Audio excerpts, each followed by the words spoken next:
Hi, welcome to another World Wine Review.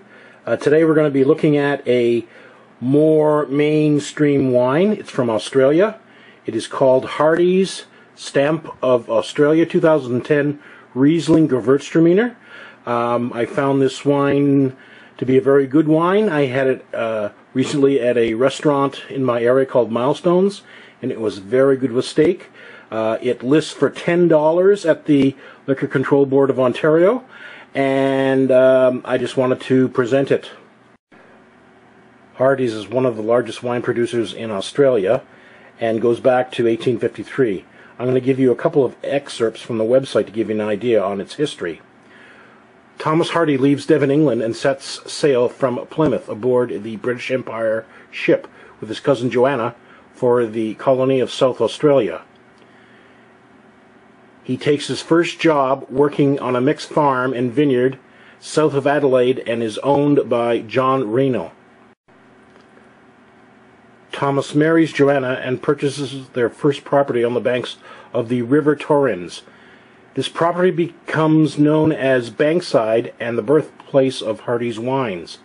Thomas and Joanna welcome their first child the following year, Anne Elizabeth, followed by James in 1856.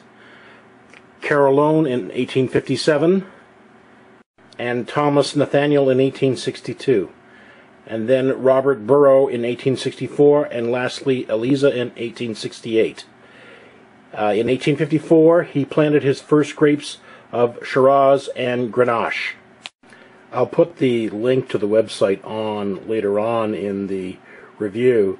I just want to say that Stamp of Australia is a grouping of wines of which they make many different types, and there are many different groupings of wines, obviously reflecting different types of quality and price points. There is no actual location of where these grapes came from, although it says the wineries in southeastern Australia, so I imagine the wine was sourced from different sources in that area and blended. Okay, let's pour a sample and check out its color.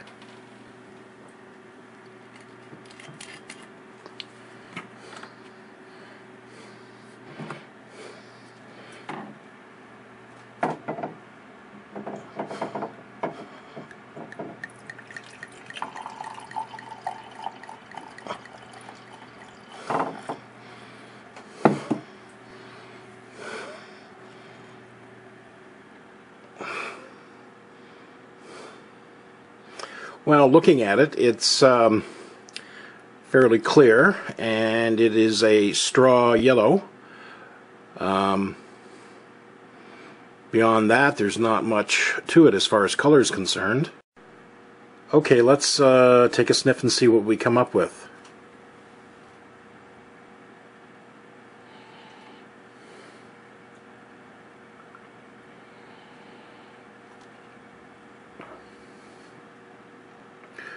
Well, nothing too pronounced. I get a little bit of petrol at the very beginning, and then I get some citrusy bouquet that lasts for a moment, but overall I don't get too much.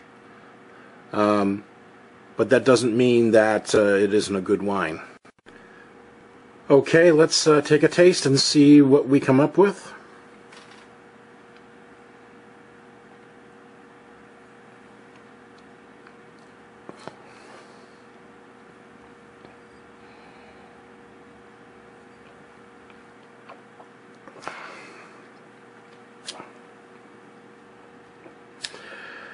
Oh boy, that is good.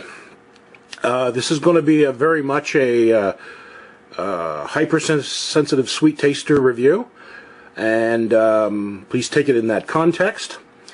This is great wine. It has a strong, fruity, citrusy sweetness and a taste bouquet of pineapple, lemon, lime, and grapefruit. It basically goes from the front to the end palate, with the addition of a balanced acidity and a rich, lingering honey-like sweetness on the back palate. There's also a citrus finish that lingers. this is a very good wine as far as taste is concerned. I'm not going to say that this is a award winner as far as using restricted supply of grapes or something like that, because this is a mass-produced wine.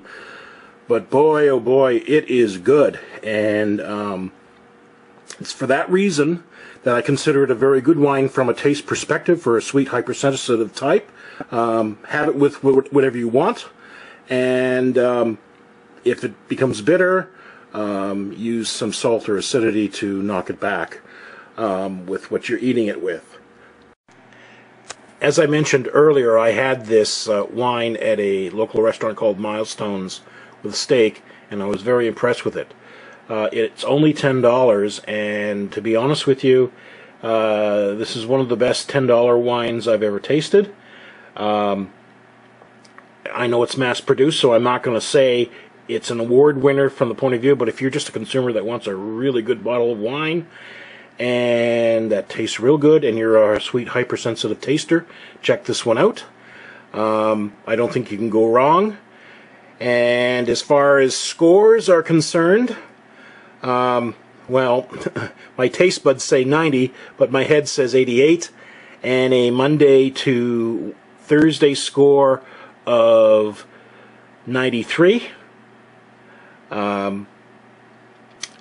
This wine is very enjoyable, and I just can't recommend it enough to a sweet hypersensitive taster. So that's it for World Wine Review. We'll see you next time.